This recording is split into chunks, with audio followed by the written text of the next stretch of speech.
What if I told you that love could cost your child's life? It sounds dramatic, right? But for some people, it's the harsh truth. Imagine falling deeply in love and planning for the future only to realize that your child could suffer from a lifelong disease because you didn't check your genotype. Stay with me while I explain this in details.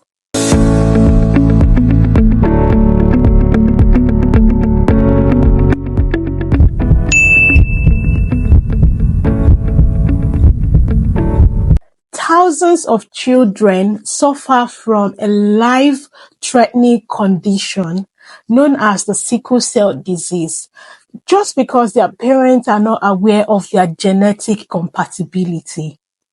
Sickle cell disease is a genetic disorder that is passed down from the parents. So meaning that if a child has got a sickle cell disease, it means that the parent has got the sickle cell gene. Sickle cell disease is commonly known as the SS genotype. Now let's dive into why this is happening. So in a regular human, the red blood cell comes in a biconcave shape. This looks similar to the donut, but instead of the hole in the middle, it hasn't got no hole. So you can just say it's a round shape, the red blood cell.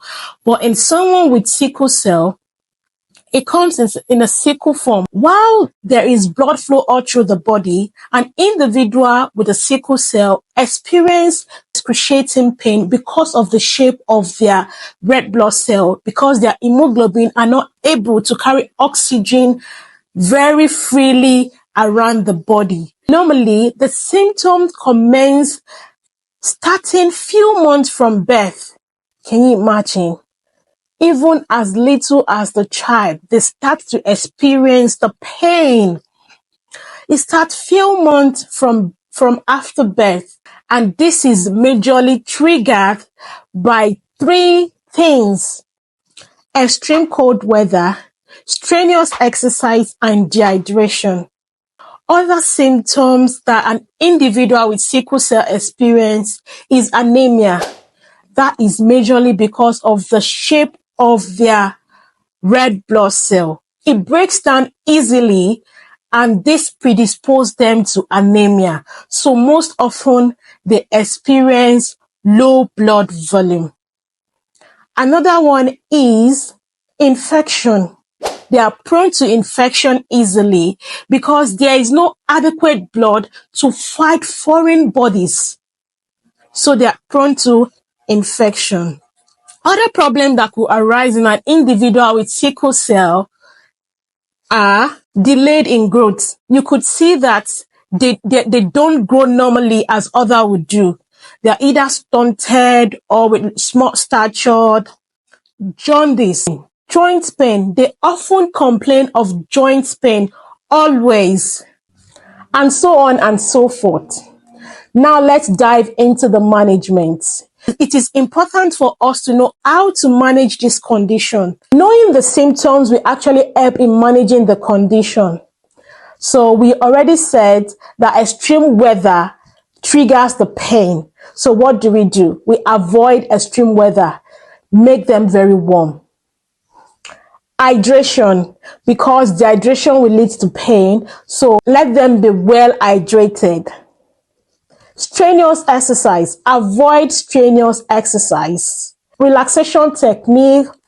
Adequate diet. I will continue to emphasize the importance of adequate diet because it cuts across all disease conditions. So adequate diet is very, very helpful. Adhering to daily medication regimen is very, very helpful. Avoiding high altitude that can trigger inadequate oxygen, because if there is no adequate oxygen for this individual, it might trigger the pain and trigger the symptoms in such individual. Regular checkup.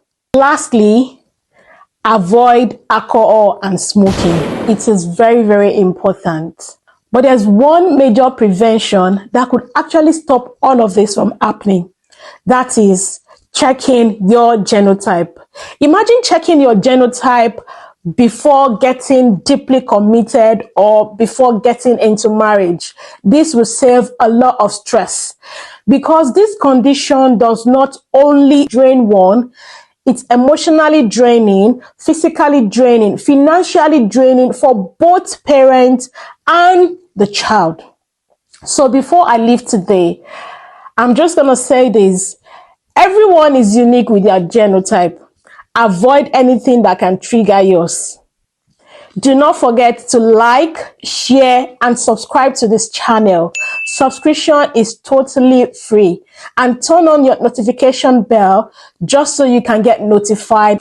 Stay thoughtful, stay inspired. So I see you next time.